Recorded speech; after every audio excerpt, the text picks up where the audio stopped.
பாஜக நிர்வாகி மர்மமான முறையில் உயிரிழந்தது அதிர்ச்சியை ஏற்படுத்தியுள்ளது. மதுரை மாநகர் எஸ். ஆலங்குளம் டிசைன் நகர் 3வது தெருவைச் சேர்ந்தவர் கருப்பசாமி. பாஜக ஓபிசி அணி செல்லூர் மண்டல செயலாளராக பதவி வகித்து வந்த கருப்பசாமி கார் டிரைவராகவும் பணியாற்றி வந்தார். இந்நிலையில் கூடல்புதூர் பகுதியில் காரில் இருந்து கருப்பசாமி சடலமாக மீட்கப்பட்டார்.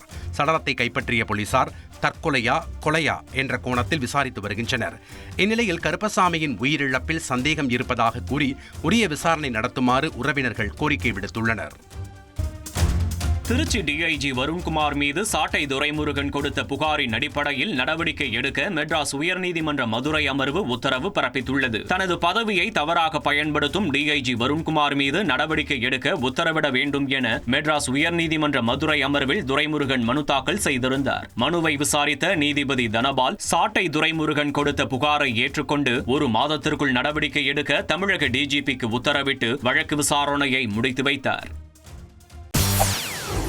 செய்திகளை உடனுக்குடன் தெரிந்து கொள்ள உடனே சப்ஸ்கிரைப் பண்ணுங்க.